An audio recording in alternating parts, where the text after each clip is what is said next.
Subscribe करें और bell दबाएं ताकि कोई खबर रह न जाए।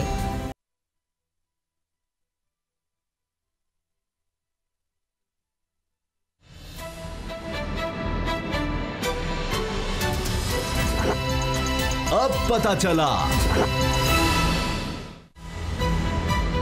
अब पता चला में आज आप जान सकेंगे। दुबई के बाद अमेरिका में भी जायदाद। अलीमा खान के खिलाफ भी जीआईटी का मुतालबा। हुकूमत ईसीएल से नाम निकालने से इनकारी। कहां का एनआरओ नवाज शरीफ ने खामोशी तोड़ दी। Asghar Khan case Supreme Court का हुक्म आ गया। भारतीय आर्मी चीफ का दोगलापन। तालिबान से मुज़ाकरात मुमकिन, कश्मीरियों से नहीं।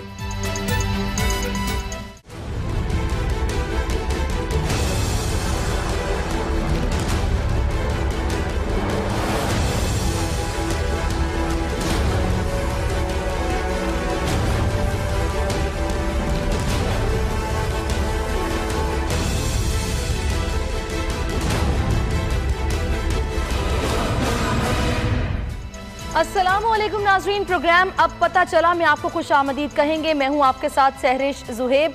असद खरल साहब, बाबर डोगर साहब मेरे साथ मौजूद हैं। आज सुबह से ही आप देख रहे होंगे कि वाह वेला मचा हुआ है अलीमा खान साहिबा के हवाले से कि उनकी मुबैना अमेरिका में जायदाद निकल आई है, जिसके बाद बार बार जीआईटी बनाने का मुतालबा दोहराया जा रहा है और इसके साथ साथ ताबड़तोड़ हमले किए जा रहे हैं कि मरियम नवाज के लिए अलग कानून, अलीमा खान के लिए अलग कानून। ऐसा नहीं हो सकता। सूरत हाल कुछ इस तरह से है कि जायदाद पहले आप जानते हैं मुत्तहिदा अरब अमारात में तायुश फ्लैट छुपाने पर उन्हें मुकदमे का सामना था ही, लेकिन अब अमेरिका में 3 मंजिला एक बताया जा रहा है कि फ्लैट है जो कि उनका निकल आया है और उस फ्लैट के हवाले से कहा जा रहा है कि एमनेस्टी स्कीम से फ़ायदा भी उठाया गया। उसको बेचने की कोशिश की, वो नहीं बिका, जिसके बाद 2018 में उसको जाहिर किया गया है। इससे पहले उसको जाहिर नहीं किया गया। ये वही एमनेस्टी स्कीम है जिस पर इमरान खान तनकीद किया करते थे और उसी एमनेस्टी स्कीम से उनकी बहन ने मुबैना तौर पर कहा जा रहा है कि फ़ायदा उठाया है और ये सारा मामला अब खुलकर सामने आ गया। और ये भी कहा जा रहा है कि अभी तो सिर्फ अमरीका बताया जा रहा है, आगे चलकर देखते जाएँ और भी बहुत से ममालिक में बहुत सी जायदादें बाहर निकलेंगी। मरियम औरंगजेब कहती हैं कि जायदादें अलीमा खान की नहीं, इमरान खान की हैं और हम पर चोरी का इल्ज़ाम लगाते थे और चोर अलीमा बाजी निकल आई हैं और इस चोरों की बारात में दुल्हा वज़ीर आज़म इमरान खान है। इस सारी सूरत हाल पर असद खरल साहब, सबसे पहले मैं आपसे सवाल करूंगी। सर बताइएगा कि ये वही एमनेस्टी स्कीम है जिस पर इमरान खान तनकीद किया करते थे कि ये काला पैसा सफ़ेद किया जा रहा है, मैं एक दफ़ा इक़्तिदार में आ गया तो सब चीज़ें ठीक करूँगा। उनकी अपनी बहन ने कहा जा रहा है कि उस एमनेस्टी स्कीम से फ़ायदा उठाया और ये सारी जायदाद जो निकल कर सामने आई है बिक नहीं सकी, जिसके बाद जाहिर करना पड़ी। देखें, जो ये बिक नहीं सकने का बार बार आपने कहा है ना, ये किस तरह हम डिटरमिन कर लेंगे कि उन्होंने बेचने की कोशिश की और वो बिक नहीं सकती। ये हो सकता है दुनिया में कहीं भी आप जायदाद अगर डिस्पोज ऑफ करना चाहें तो वो बिक ना सके। ये आप ये देखिए ज़रा, एक मैं थोड़ी सी आपको चीज़ बताना चाह रहा हूँ। एक तो ये है कि इमरान खान साहब यकीनन अपनी जो बहन है उनकी वजह से एम्बेरसमेंट फील कर रहे हैं और इमरान खान साहब उस वक्त को पब्लिक ऑफिस होल्डर नहीं थे। अलीमा खान साहिबा जो हैं वो उनकी पब्लिक ऑफिस ना होल्डर कभी रही हैं। हाँ, उन्होंने जायदाद के जो भी बनाई है, जो भी एम्बेरसमेंट क्रिएट हो रही है इमरान खान साहब के लिए, एक बात आप ज़रा मद्देनज़र रखें, ये एमनेस्टी उन्होंने ली है और उस पर 50% जो उनको जुर्माना भी एक्स्ट्रा होना था वो भी नहीं हुआ। एमनेस्टी में फ़ायदा भी ले लिया जो नून लीग की बनाई हुई पॉलिसी थी। लेकिन अब ये बात देखें कि एमनेस्टी स्कीम का मतलब ये होता है कि उसके अंदर जो भी एमनेस्टी ली जाती है वो डिस्क्लोज नहीं होती। अब ये सारे डॉक्यूमेंट जो है ये एफबीआर के अंदर कौन से लोग बैठे हुए इमरान खान साहब के हमदर्द, इमरान खान साहब के मुखलस लोग, उनके वफादार लोग, जो कि उनकी बहन के किस्से निकाल के जंग और जियो को दे रहे हैं। आप ये थोड़ी बात समझे ज़रा कि एक ही मीडिया चैनल के अंदर कभी उनकी दुबई की जायदाद की खबर छपती है और सारा मीडिया उसके पीछे चल पड़ता है, फिर उसके बाद उनकी अमेरिका की जायदाद जो है वो निकल आती है, वो और भी निकल आएगी, होनी चाहिए, निकलनी चाहिए, आनी चाहिए। लेकिन आप ये देखें कि एक मखसूस एक माफिया जो आज भी एफबीआर के अंदर बैठा है वो किसके साथ वफादारी कर रहा है। जो मीडिया हाउसेज हैं ये चीज़ें निकाल के उनको दी जा रही हैं, वो इसको आगे एक इशू बना रहे हैं। मैं समझता हूँ कि जो भी मामला है इस पर जेएडी पीपल्स पार्टी कह रही है, कोई कहता है इसके ऊपर भी उनका नाम ईसीएल में डाल दिया, जो मर्जी हो, तहकीकात हो रही हैं, सुप्रीम कोर्ट के अंदर मामला है, ये मामला भी डिस्कस होगा जहां पे भी, जिस फॉरम पे भी होना है। लेकिन मामला ये है कि इसको अगर आप ये जोड़ने की कोशिश करेंगे कि जिस तरह नवाज शरीफ साहब के बेनामीदार्स हैं हसन, हुसैन और मरियम साहिबा, अगर आप ये कहें कि ये इमरान खान साहब की बेनामीदार्स हैं, ये मानने के लिए मैं तैयार नहीं हूँ। क्या आप कोई बंदा ये कह सकता है इमरान खान साहब करप्ट हैं? क्या वो बददियानत है?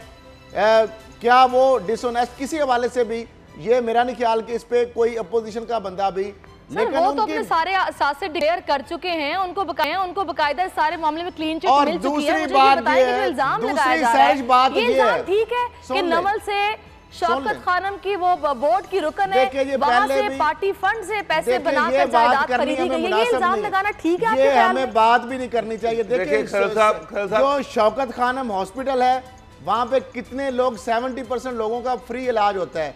उन इदारों के ऊपर पहले भी ख्वाजा आसफ ने, ख्वाजा साद रफीक ने, राना सनाउल्लाह ने, आपको पता है इमरान खान के साथ भी वो नथी करने की कोशिश की। आप अलीमा खान साहिबा के हवाले से भी, अगर तो बोर्ड के अंदर ऑडिट होता है उसका बकायदा एक बड़ा ट्रांसपेरेंट सिस्टम है।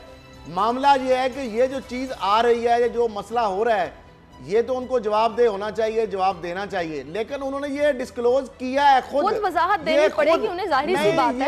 लेकिन मुझे ये समझ नहीं आ रही कि इमरान खान साहब से क्यों इस मामले को जोड़ा जा रहा है। बाबर डोगर साहब, आप मुझे बताएं, ये इंसाफ है कि इमरान खान, अलीमा खान साहब कभी वज़ीर आज़म रही हैं, अगर उन पर ये इल्जाम लगाया जा रहा है तो डिक्लेयर करेंगी, उनको वजाहत खुद देनी पड़ेगी। इमरान खान साहब बीच में कहां से आ गए? देखिए सैरिश, एक इंग्लिश का मुहावरा है, what goes around comes around, और जैसे बूमरैंग है कि आप जो दूसरों के लिए गड़ा खोते हैं उसमें अल्टीमेटली आप भी कभी गिर जाते हैं। मुझे एक बात बताएं, खान साहब और उसकी टीम ने किसकी इज्जत रखी है? जिस तरह से उन्होंने हर बंदे की पगड़ी उछाली है, ये नहीं देखा कि इसका कोई ओहदा था या नहीं था, हर बंदे का उन्होंने इल्जाम लगाया। उनके नजदीक पीटीआई के अलावा सारे ही चोर हैं, हर बंदा ही चोर है। अब मेरी एक बात सुने। नहीं, आप क्या कहना चाह रहे हैं? आपके ख्याल में ये जो केसेस खुल रहे हैं, ये फेक अकाउंट्स के मामला जो निकले हैं, पनामा का मामला इमरान खान साहब या पाकिस्तान तहरीक इंसाफ ने खोला था? ये नहीं खोला था, नहीं खोला था, नहीं खोला, नहीं, एक मिनट नहीं खोला था।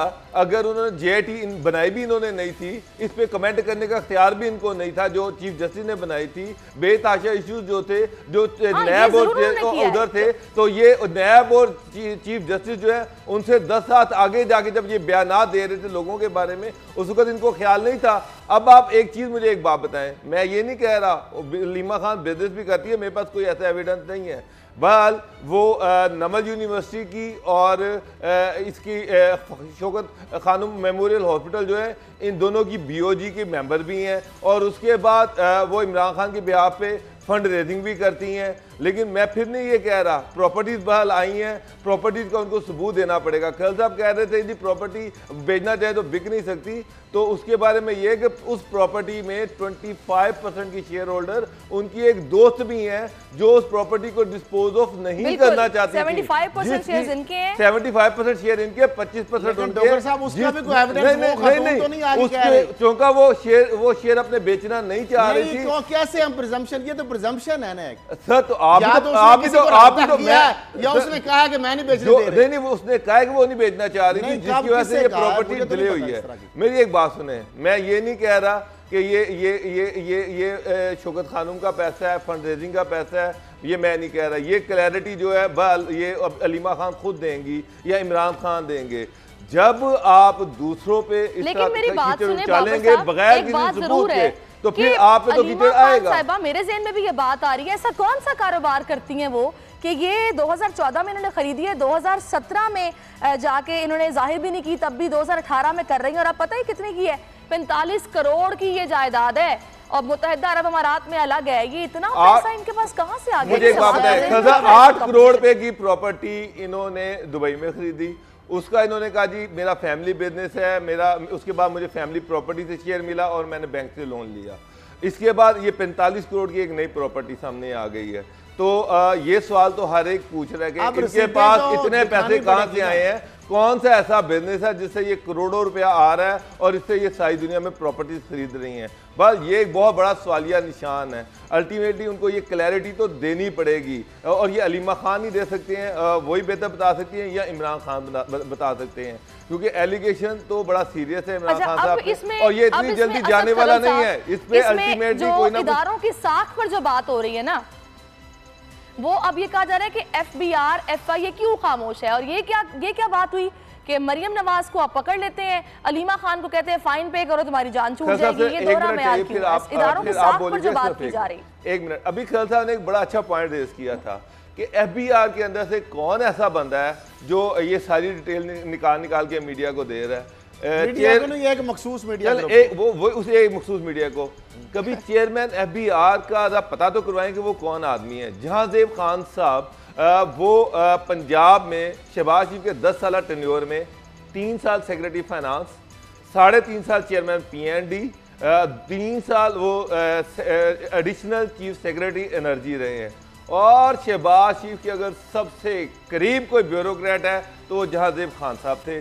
और उसके बाद वो अभी तक लास्ट टाइम तक आए थे 2 महीने तक पहले तक उनको जाति उम्रा में आते देखा जाता रहा है। तो वो चेयरमैन एफबीआर बेतहाशा मीडिया में नजर होने की वजह क्या है?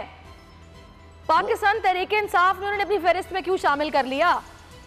वो बस इसका जवाब अरबाब शहजाद दे सकते हैं, आजम खान दे सकते हैं, या इमरान खान दे सकते हैं। इमरान खान को तो मेरा ख्याल है उनका इतना नहीं पता होगा, लेकिन अरबाब शहजाद उनके बारे में बहुत अच्छा जानते हैं। और ये भी पता करें कि अरबाब शहजाद के नवाज शरीफ के साथ क्या ताल्लुकात थे, वो भी पता कर लें तो आपको पूरा पता चल जाएगा कि ये ब्यूरोक्रेसी की जो ट्रेल है किधर से आती है और कहाँ जाती है, और कौन कौन से लोग किस किस के कितना करीब है। और ये इस तरह के जो इश्यूज जो बार बार अदारों से बाहर आ रहे हैं, और गवर्नमेंट के लिए एम्बेरसमेंट को, इमरान खान के लिए एम्बेरसमेंट का सामना करना पड़ रहा है, तो ये चीजें तो देखनी पड़ेंगी पीटीआई को। ये ऐसे नहीं है। मैं खल साहब से 100% एग्री करता हूँ कि एफबीआर से जो चीजें निकल रही हैं वो मैंने आपको बता दिया कि कैसे निकल रही हैं।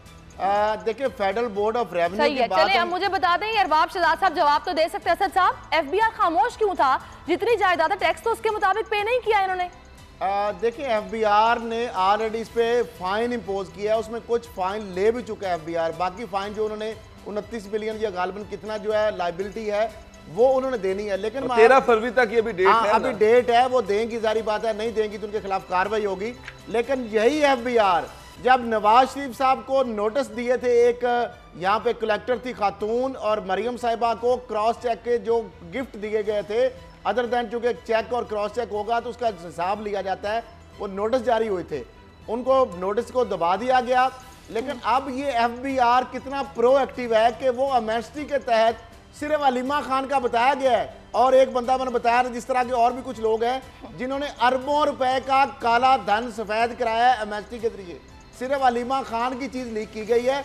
बाकियों का भी एफबीआर को हम रिक्वेस्ट कर रहे हैं कि खुदारा अगर आप इतने ही ट्रांसपेरेंट है, इतने ही आप करप्शन, मनी लॉन्ड्रिंग या काला धन जो है उसके खिलाफ हैं, तो बाकी लोगों का भी हमें नाम दें ना, कि वो पर्दा नशीन जो नून लीग से थे, जो उनके ब्यूरोक्रेट थे, जो उनके साथ फाइनेंसर थे, उनके बारे में तो कोई ये लीक नहीं कर रहा। आखिरी सवाल इस पे करना चाह रही हूँ, फिर मुझे अगली स्टोरी की तरफ जाना है। बाबर साहब, पाकिस्तान पीपल्स पार्टी जो कि बार बार पूरा दिन मुतालबा दोहराती रही है जेआईटी बनाओ, जेआईटी बनाओ, मुझे ये बताएं पहले जो जेआईटी बनी है ये उसको इन्होंने मिनोअन तस्लीम किया है, उस पर तो इनको इतने एतराज़ात हैं। यहाँ तो इनसे अंडरटेकिंग ली जाए ना कि अब ये जो जेआईटी आप बनाने का मुतालबा कर रहे हैं, हम बनाएंगे, तहकीकात करेगी, जो भी फाइंडिंग्स होंगी हर सूरत आपको उसको एक्सेप्ट करना पड़ेगा। क्या कह रही हूँ मैं, ठीक है आपके ख्याल में? सैरिश, कौन सी ऐसी पॉलिटिकल पार्टी है जो अपने खिलाफ जेआईटी को मानती है? आप अभी फवाद चौधरी से बात कर लें, आप केपीके के चीफ मिनिस्टर की बात कर लें, आतिफ खान की बात कर लें, अलीम खान की बात कर लें, चौधरी प्रेलाई की बात कर लें, जहांगीर तरीन की बात कर लें, परवेज खटक की बात कर लें, वो कहते हैं जी वो तो सारे मासूम हैं, उन पे इमरान खान के पे भी वो कहते हैं उनको तो वैसे ही बाहर निकाल दिया जाए। तो ये खाली पार्टी अपने खिलाफ जेआईटी नहीं मानती, नून लीग अपने खिलाफ GIT नहीं मानती और उसके बाद पार्टी PTI जो है वो खुद नहीं मानती। सही है। फिर तो सारे जिस तरह पहले मियां साहब के खिलाफ बनी थी, उन्होंने कहा बिल्कुल ठीक GIT बनी, और आपको पता है GIT क्यों बनती है?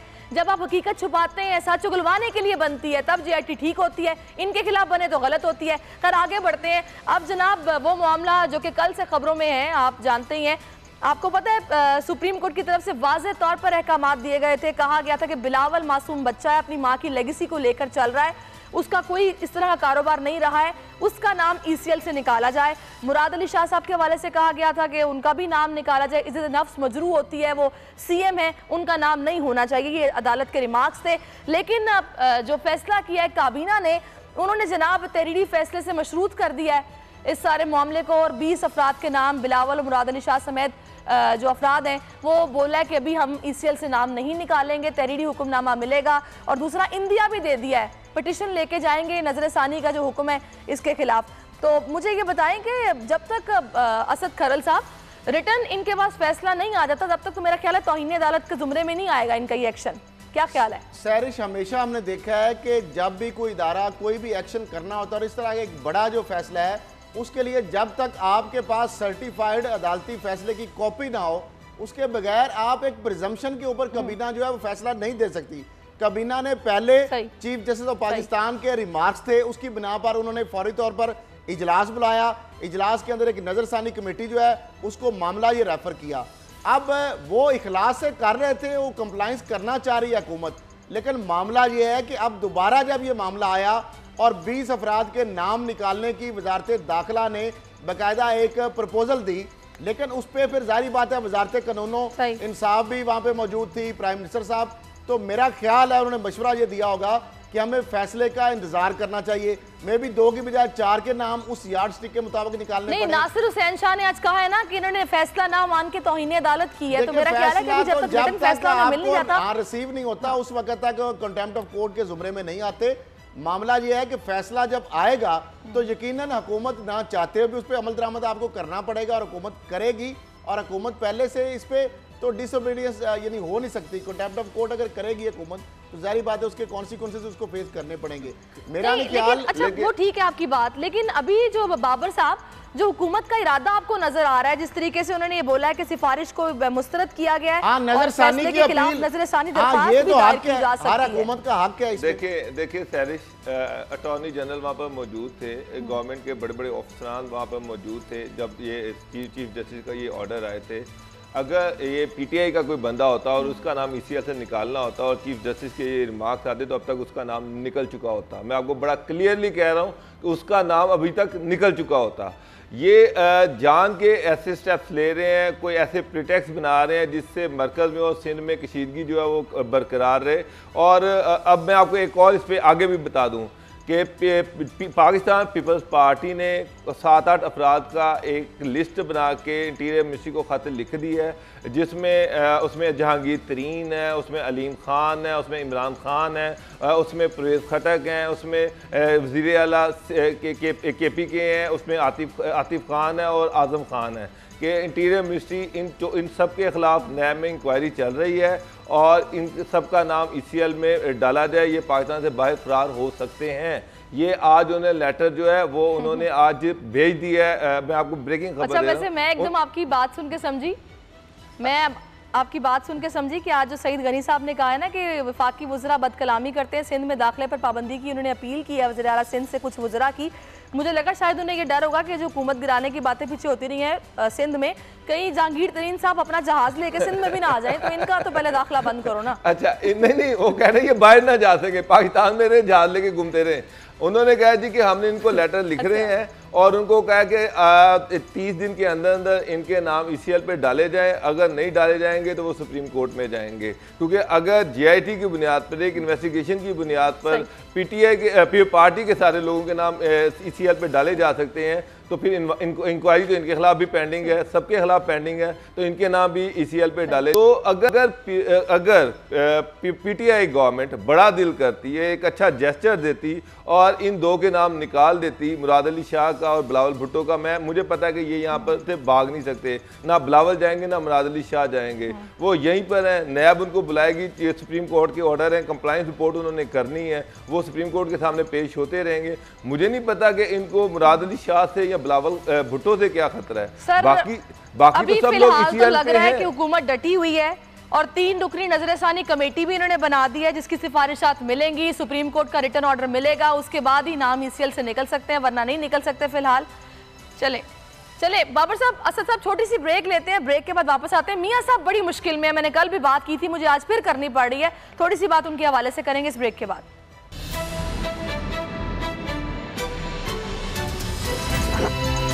अब पता चला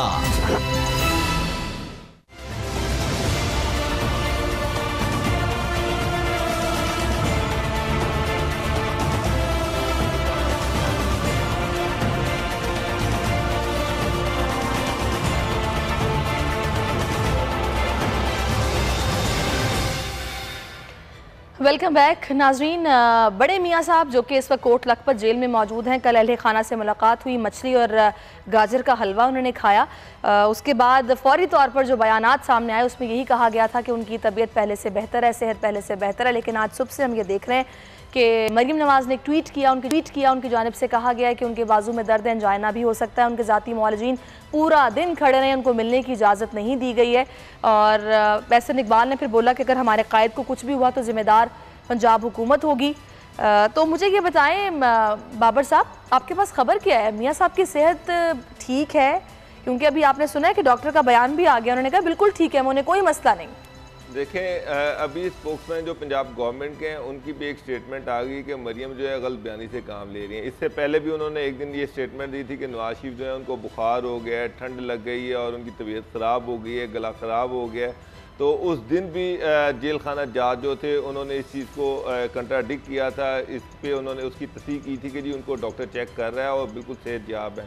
और कल वो अच्छे भले थे। कल ये बेटी होने के नाते कुछ ज़्यादा कॉन्शियस हैं कल सारा, या फिर उनके इस रवैये की वजह क्या है? कल बस ये मीडिया में एक हाइप रखना चाह रहे हैं कि शायद उनके साथ इंतहाई नारवा सलूक किया जा रहा है। मैं आपको एक और चीज़ बता दूँ कि ये जो इन्होंने कहा है ना कि ना हम NRO कर रहे हैं, ना NRO के लिए कोई NRO करना चाह रहे हैं, तो मैं आपको एक चीज़ बता दूं कि अभी UAE के हेड पाकिस्तान में आए हुए थे और वो 2 दिन रहीम यार खान में रहे।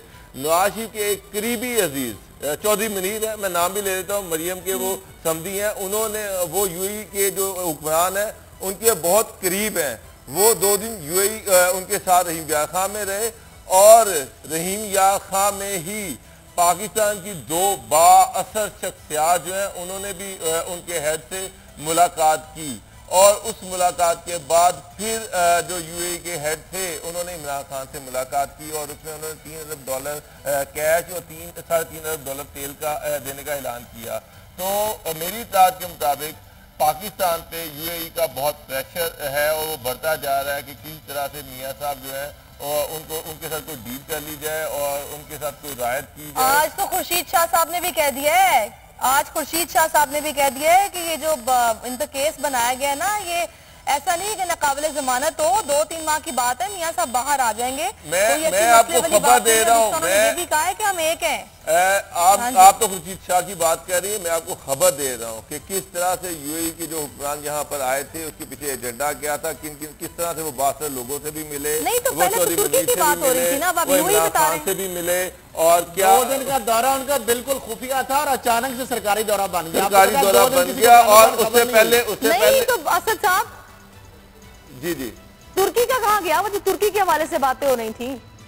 देखिए वो शहबाज शरीफ साहब का मेरा ख्याल तुर्की चैनल चल रहा है, तुर्की का प्रेशर शहबाज शरीफ साहब के हवाले से तुर्की का चैनल चल रहा है और नवाज शरीफ साहब के हवाले से ये दुबई और UAE का चैनल चल रहा है। और डोगर साहब पहले दिन से भी कहते रहे हैं कि ये अलग-अलग NRO हो रहा है। और दरदारी साहब का आप पता नहीं कौन सा चैनल चलेगा, क्योंकि खुर्शीद शाह से को बड़ी परेशानी हो रही है कि नवाज शरीफ तो जा रहे हैं, जिस तरह आपने कहा ना कि उन्होंने कहा कि वो छूट जाएंगे, तो आप वो भी अपना उनको जान के लाले पड़े हुए हैं। मामला ये है कि कल भी जिस तरह डोगर साहब वो बात आप कर रहे थे जहाज का, कि जिस तरह सारा वो कल जो मैंने वो बड़ा उस पे डोगर साहब को फीडबैक बड़ा आया उस खबर के कल जो डिस्क्लोज किया गया था कि नवाज शरीफ ने जो अपने उनके करीबी रुफका थे उनसे कहा था कि जरदारी साहब जो है उनकी डील हो रही है। और उस डील का पसे बदल उन्होंने ये कहा था कि जरदारी साहब जो थे, अपनी डील का नहीं बताया, नहीं उन्होंने कहा था कि उन्होंने ये कहा था कि पीपल्स पार्टी के साथ हमने नहीं चलना क्योंकि पीपल्स पार्टी हमें इस्तेमाल कर रही है, और जरदारी साहब जो है उनकी डील पहले ही चल रही है। उनका ये कहना था कि जो नैब है, नैब के अंदर जो जरदारी साहब के केसेस गए हैं वहाँ से जरदारी साहब को रिलीफ मिल जाएगा। फिर उन्होंने एक और जो चीज़ की वो ये की थी कि जो नैब के मौजूदा chairman justice retired Javed Iqbal हैं वो पीपल्स पार्टी के कहने पर लगाए गए थे। उस पर असद खरल साहब ने एक चीज़ जो थी वो ब्रेक की थी कि किस तरह से एक शख्स जहाज़ पर खुर्शीद शाह साहब से मिला, दुबई गया, जरदारी साहब से मिला, उसके बाद वापस नवाज शरीफ साहब से मिला। तो वो जहाज़ वाला शख्स मैं डिस्क्लोज कर देता हूँ, वो जो शख्स था वो बैरिया टाउन के मलिक रियाज थे और वो गारंटर थे इस चीज के कि जनाब ये जो नए चेयरमैन नैब होंगे जावेद इकबाल, ये आपके वफादार साहब वैसे उनको गालियां बड़ी पड़ी हैं जरदारी साहब से भी और नवाज शरीफ साहब से बार बार कि ये क्या आपने हमसे करा दिया है, और आप खुद बैरिया भी शिकंजे के नैब में गिराने में आपका किरदार रहा है। सैरिश बड़ी अहम चीज है।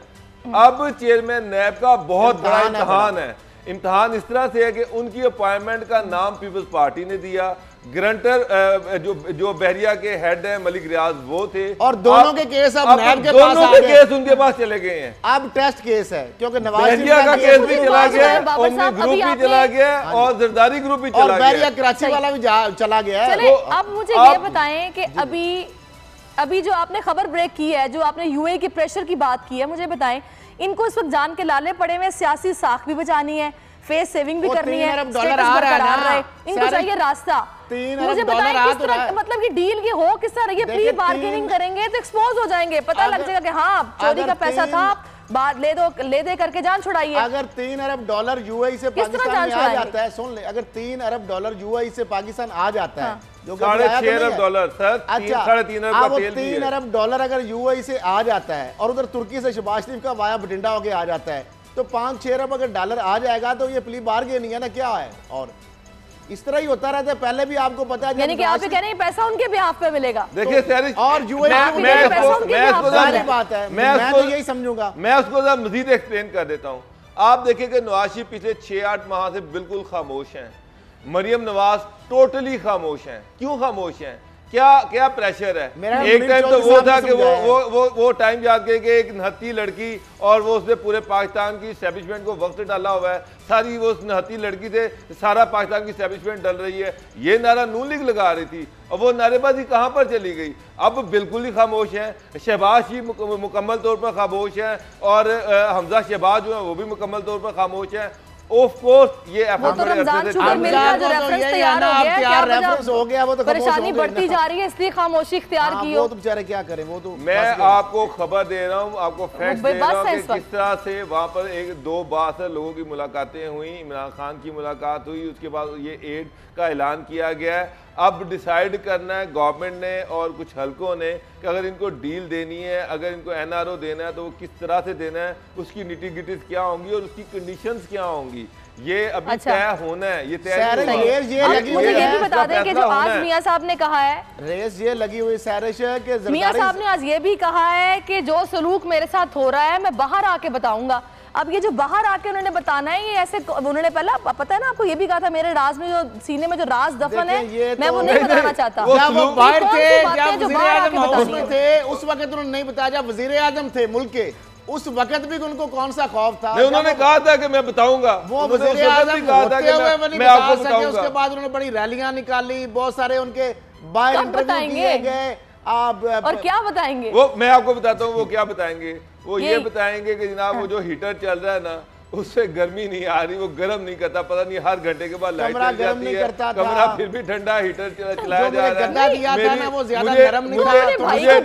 टेलीविजन नहीं दिया जा रहा कि मैं चैनल देख सकूं। इतना अरसा पंजाब पे हुकूमत की है, इनके भाई ने इतना अरसा पंजाब पे हुकूमत की है, उसको बोलते ना कि भाई जेल के हालात तो ठीक कर दो, जो हमारे काम अफाल है, क्या पता कल को हमें आना पड़े। और क्या ये 2-3 कैदी हैं जिनका इतना बुरा सलूक हो रहा है, इनका हीटर नहीं चलता तो कभी इनको कंबल नहीं मिलता, टीवी नहीं मिलता, वहां जितने कैदी मरीज हैं उनमें से उनकी कोई खबर बाहर नहीं आती कि टीबी से मतलब शिकार है, टीबी का या किसी भी बीमारी का। उनके भाई ने जरूर काम कराया था, लेकिन सारा उनका फोकस डेला जेल पे था। उनको यह था कि डेला जेल में रखा जाएगा, लेकिन मामला अब कोट लखपत का आ गया। कोट लखपत उनके जेहन में नहीं था, वरना डेला जेल में माशाल्लाह काफ़ी उन्होंने रेनोवेशन कराई थी। ऑलमोस्ट आपने देखा था, हमने ब्रेक भी की थी खबरें कि क्या नए कमरे बनाए जा रहे हैं, क्या क्या वहाँ नई फैसिलिटीज दी जा रही हैं। उस वक्त इनकी हुकूमत थी, सफाई हो रही है, सफाइयाँ हो रही थी, कमरे बन रहे थे, एक्सपेंशन हो रही थी, सारा मामला चल रहा था। अब मामला यहाँ पे भी जो मियाँ साहब में चले खैर आज ना खुर्शीद, ये जो अभी बाबर साहब ने खबर ब्रेक की है ना, बाबर साहब ने खबर ब्रेक कर दी है कि भाई यूएई का प्रेशर है और ये डील हो रही है। खुर्शीद शाह साहब ने कह दिया क्लीन चिट मिलने वाली है। तो अभी आगे आने वाले दिनों में पता चलेगा कि खबर इनकी सच साबित होती है या क्या सूरत हाल बनती है। वाकई कड़ा इम्तिहान है नैब के लिए भी, मौजूदा हुकूमत के लिए भी। उनके केसेस हैं, करप्शन साबित हो चुकी है। देखते हैं अब क्या डील होती है और किस तरह से मामला बनता है कि मियाँ साहब की जान छूट जाती है। ब्रेक लेते हैं, ब्रेक के बाद वापस आते हैं। एक और अहम मामला है और असगर खान केस के हवाले से कुछ बात करेंगे इस ब्रेक के बाद।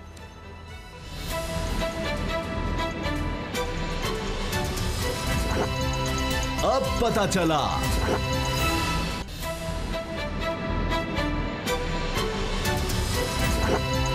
अब पता चला।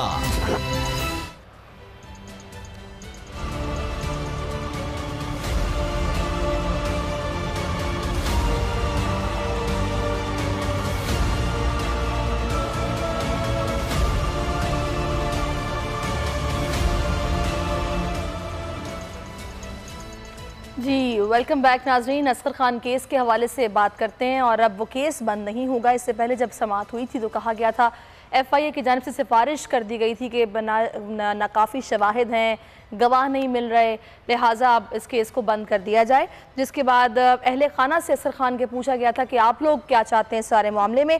तो उसके बाद उन्होंने कहा कि अवाम के सामने जो हकीकत है वो आनी चाहिए, लिहाजा इस केस को बंद किया जाए। फिर चीफ जस्टिस साहब ने कहा कि असगर खान की जो कोशिश है उसको रायगा नहीं जाने देंगे और ये सुप्रीम कोर्ट ने सियासत में मुदाखलत का जो मुकदमा है उसको मंतकी अंजाम तक पहुंचाने का फैसला कर लिया है। FIA के अखज़ किए गए नताइज और वजूहात से कह दिया गया कि हम मुत्तमिन नहीं हैं और इस सारे मामले की दोबारा तहकीकात होंगी। वरसा के जवाब पर FIA से वजाहत भी तलब कर ली गई है। मुझे ये बताएं असद खरल साहब कि अपने दौरे हुकूमत में तो पीपल्स पार्टी ने कुछ नहीं किया था, लेकिन जैसे ही ये केस बंद होने की खबरें जब आईं और सुप्रीम कोर्ट ने कहा कि देखते हैं फिर इस मामले पर वरसा से वजाहत मांगी गई थी, साथ ही कह दिया गया था कि भाई ये तो मिली भगत लगती है, इसमें बड़े बड़े फौजी अफसरों के नाम हैं, वज़ीर आज़म इमरान खान के मातहत FIA है, ये कोई बदनीयती है, मिली भगत है। अपने दौर में कुछ किया नहीं था, लेकिन उसके बाद इल्ज़ामात की बौछार कर दी थी। सैरिश पीपल्स पार्टी ने तो कुछ नहीं किया। उसके बाद नून लीग ने, चौधरी निसार ने एक कमेटी बनाई थी, उस कमेटी ने सारा जो भी किया। उसके बाद ऑलमोस्ट ये वही काम है जो कमेटी ने जो रिकमेंडेशन बनाई थी उसकी बेस पे आ गया। अब 10 लोग हैं, उनका 6 मार गए हैं, 4 जो मानने के लिए तैयार नहीं है। तो मामला ये है कि ये एक मामला तो हुआ है, वाकया तो हुआ है, इस पर तो कोई डिनाइल नहीं, और जो देने वाले हैं वो भी मान रहे हैं कि हमने दिए हैं। नहीं, मुझे ये समझ नहीं आई कि जब एफिडेविट मौजूद थे, जब बकायदा गवाहियां मौजूद थी, तो फिर किस तरह FIA ने कह दिया था कि नाकाफी शवाहिद हैं, गवाहियां नहीं है, तो ये हम सिफारिश करते हैं कि इस मामले को बंद किया जाए। इसमें केस 2 पार्ट में तकसीम कर दिया गया। जो केस फैसला दिया था ना इफ्तिखार चौधरी साहब ने माशाल्लाह, उसमें केस के अंदर 2 पार्ट कर दिए गए थे। FIA कहा गया था कि आपने देखना है जो पॉलिटिशियन है, डोनेशन जिनको मनी का बात है, और दूसरा जो मामला गवर्नमेंट पे छोड़ दिया गया, यानी जो जनरल दोनों हैं असद दुरानी और जनरल असलम बेग, उसका मामला वो GHQ देखेगा। तो वो एक मामला जो है ना FIA हमेशा जो है ना उसके पास पार्ट रहा है पॉलिटिशियन का। पॉलिटिशियन के पास FIA जाती थी, या तो वो पॉलिटिशियन एडमिट कर लेते, या वो जो मामला है, ये चूंकि ट्रांजैक्शन इसके अंदर बैंक की थी नहीं, ये कैश में पैसे दिए गए थे। अब कुछ लोगों के नाम मांगे गए, फौज ने कहा जी PA नंबर दें, अब FIA ने कहा हमारे पास है नहीं। तो इस तरह मामला ये खटाई में पड़ा। एक तो सैरिश, एक जिस तरह हम बात करते हैं, थोड़ी सी मैं ऐड कर दूं, आज के जो हम बार बार भारत का हाथ करते हैं पाकिस्तान के अंदर दहशतगर्दी में और CPAC के हवाले से, चाइनीज कॉन्सुलेट के ऊपर जो हमला हुआ, आप देखें जो हमारी बात थी वही साबित हुआ कि 5 लोग जो पकड़े गए हैं, वो मनसूबा जो है राह ने बनाया, अफगानिस्तान में बना, और BLA के लोग सारा ये देख लें, आज एडिशनल IG जो वहाँ पे कराची में, वो सारी चीज़ सामने आ गई। फिर साना APS है, ये बड़ा एक मामला था, उसके ऊपर सुप्रीम कोर्ट ने बाकायदा एक समाअत के लिए 3 रुकनी एक बेंच मुकर्रर कर दिया है। अगर मुझे इजाज़त दें, छोटा सा मैं बता दूं आप, और मैं उसको सलूट भी पेश करता हूं उस एहलकार को जो ख्याबान अजीम ब्रांच का समिट बैंक का एक मुलाजम था, जो ये 200 अरब का जो खाता निकला है ना, इसका आपको पता है शुरू कैसे हुआ था? ये वो जो ख्याबान है, जो समिट बैंक ख्याबान अजीम ब्रांच का एक मुलाजम है, वो FI anti corruption circle Karachi के दफ्तर में गया कि जी हमारे अकाउंट के अंदर दाएं बाएं अरबों रुपए हो रहे हैं। वहां पे वो इंस्पेक्टर को मिला, सब इंस्पेक्टर को वो डिप्टी डायरेक्टर के पास ले गया, वो डायरेक्टर के पास उन्होंने इंक्वायरी की। इंक्वायरी के अंदर पता चला कि ये जो अकाउंट खुलवाया गया है, ये ओपनिंग फॉर्म मंगवाया जाए तो पता चला कि मुल्ज़म तारक सुल्तान ने ये बैंक अकाउंट खुलवाया। तारक के दस्तखत जो फ्रांसिक से कराए गए तो वो मैच नहीं हुए। उसके बाद जो मजीद 9-7 अकाउंट मजीद आ गए, उनके भी इसी तरह थे। फिर ट्रैवल एजेंसी जो फजल रब्बी, उसको बुलाया गया, उसने कहा जी मुझे तो नहीं ये पता, ये तो बिलावल हाउस की टिकटों की पेमेंट यहाँ से होती हैं और ये आगे टिकटों का ट्रैवल एजेंसी का रिकॉर्ड मंगाया गया। तो 12 अगस्त 2016 को ये जो FIR रिपोर्ट उनके ऊपर अनवर मजीद ने दबाव डलवाया, स्टेट बैंक के गवर्नर ने दबाव डलवाया, हुसैन लवाई ने और जरदारी साहब ने। लेकिन उन्होंने रिपोर्ट 3 बंदों को भी खराज तहसीन हम FI वालों करते हैं, उन्होंने बना के भेज दी हेडक्वार्टर में भेज दी चौधरी निसार के पास, और वहां पे चार्टर ऑफ डेमोक्रेसी की नजर होगी। आगे वहां पे क्या हुआ, जब 12 अगस्त 2016 की प्रेस कॉन्फ्रेंस में चौधरी निसार ने इसी रिपोर्ट को पढ़ते हुए, ये मेरे पास है वो रिपोर्ट 2015 की, ये पंजाब शुरू हुआ था, कि बिलावल और अयान अली के टिकट एक की पेमेंट्स एक ही अकाउंट से होती है, ये चौधरी निसार ने कहा था। जिसके बाद खाते खुल के सामने आ रहे हैं, लोग गवाहियां बयानात जाके दे रहे हैं। समिट बैंक के 29 अकाउंट और 4 अरब की ट्रांजैक्शन उस वक्त सामने आई की थी, लेकिन चार्टर ऑफ डेमोक्रेसी के तहत जरदारी और नवाज भाई के तहत यह मामला सर्द खाने की नजर हो गया। और आज जब इदारों ने काम किया, जब चीफ जस्टिस ऑफ पाकिस्तान ने काम किया, सही है। तो 200 अच्छा, मैंने आगे भी बढ़ना है, मैं शॉर्टली बाबर साहब का कमेंट चाह रही हूँ। बाबर साहब, मैंने जो अभी बात की FIA के हवाले से कि वज़ीर आज़म के मातहत है, पीपल्स पार्टी ने काफ़ी तनकीद की, बोला कि इसको मिली भगत ना समझे तो क्या समझे। अब FIA से वजाहत मांग लिया उन्होंने इस सारी सूरत हाल पे। आप इस केस को किस तरह देख रहे हैं असगर खान के?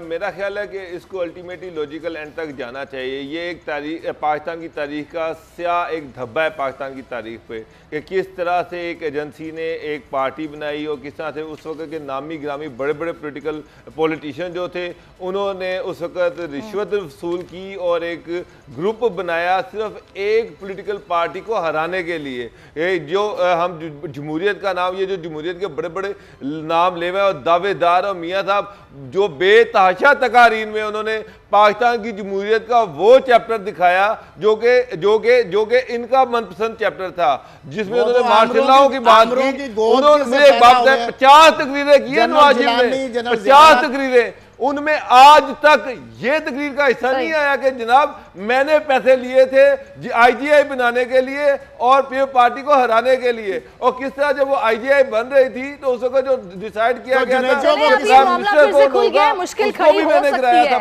जो पहले कहा गया था कि ना मुश्किल शायद कुछ कम हो जाएगी इस मामले को देखते हुए, लेकिन मुश्किल अब बढ़ सकती है, अब कह दिया गया कि तहकीकात होंगी। पंजाब में एक और बेवकूफी PTI की सोने बोंगी मार दिया। ये मैं नोटिफिकेशन दिखा रहा हूँ आज की डेट का नाज़रीन के लिए। एक और बाकी मार दिया कि DGP और पंजाब में टाइम बिल्कुल कम रह गया है। DG की एक पोस्ट है, उन्होंने एक और बंदा आज भरते वहां पे ट्रांसफर कर दिया है। असलम डोगर साहब वहां पे लगे हुए हैं कई सालों से, एडिशनल DG का एक और दाद दिया है। और दूध की रखवाली पे बिल्ला बिठा दिया अरशद सईद को, उन्होंने फिर डायरेक्टर एडमिन लगा दिया है जो 27 करोड़ की इंक्वायरी फेस कर रहा है। अब फिर इनको नोटिफिकेशन वापस लेने पड़ेंगे। कहेंगे अल्लाह नेकी की हिदायत दे, अल्लाह नेकी की हिदायत दे, बस पता नहीं और क्या वजह, क्या कह सकते हैं इसके अलावा। खैर, मैं आखिर में बात करना चाहूँगी थोड़ी सी भारतीय आर्मी चीफ के हवाले से। उन्होंने जनाब आज कश्मीरियों के साथ जो वो जुल्म और ज्यादती कर रहे हैं, वहाँ तो मुज़ाकरात का नाम नहीं लेते। हम मुज़ाकरात की बात करें मुंह फेर लेते हैं, और हल जो है इस मसले का वो शायद जंग के जरिए निकालना चाहते हैं और धमकियाँ लगाने की कोशिश करते हैं। अलबत्ता बाबर साहब उन्होंने बोला है कि जो अफगानिस्तान में तालिबान मौजूद है उनके साथ मुज़ाकरात होने चाहिए और मसले का हल निकलना चाहिए। उनके बयान को आर्मी चीफ के भारतीय किस तरह देख रहे हैं आप? देखिए, 2 एंगल्स हैं। पहले एंगल तो ये है कि वो इस चीज़ को मांगी कि पाकिस्तान में जितनी भी दहशतगर्दी हुई है, इसका मतलब ये है कि ये वहाँ पर तालिबान जो पाकिस्तान का पाकिस्तान के अगेंस्ट तालिबान हैं, उनके साथ इंडिया कॉन्टैक्ट में है और यहाँ पर दहशतगर्दी कराता रहा है। यहाँ तक तो ये चीज़ की ठीक है।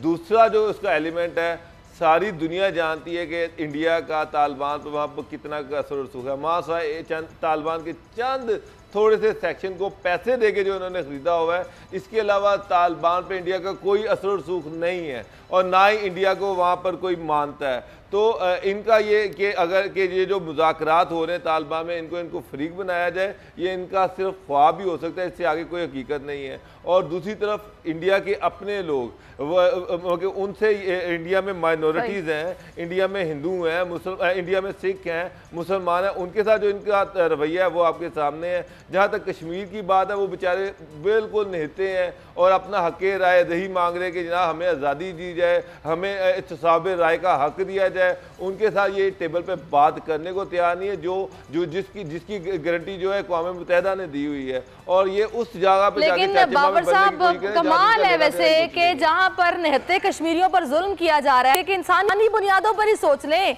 कि इस मसले का हल निकलना चाहिए, वहां वो बात करने को तैयार नहीं है। और अफगानिस्तान में वो कह रहे हैं कि जो अमन है वो भारत के भी मफाद में है, उनके साथ तालिबान के साथ मुज़ाकरात होने चाहिए, उनके हक में बात कर रहे हैं।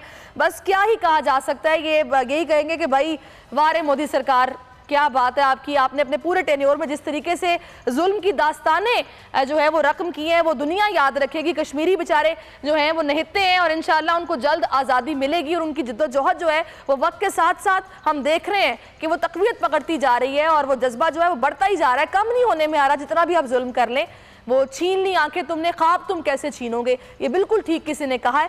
इसके साथ ही नाज़रीन, जो बाबर साहब हमें असद साहब खबर दे रहे थे, जो भर्ती एक दूध की रखवाली पर बिल्ला, और उन्होंने सारी बातें बताई हैं। पुलिस में जो भर्ती की बात उन्होंने की है, वक्त की किल्लत की वजह से डिटेल में उस पर नहीं जा सके, इंशाल्लाह कल उस पर बात करेंगे। तो मुझे बाबर साहब, असद साहब को इजाज़त दीजिए, इंशाल्लाह पीर को मुलाकात होगी, पीर को इंशाल्लाह डिस्कस करेंगे। तो पीर तक के लिए अल्लाह हाफ़िज़।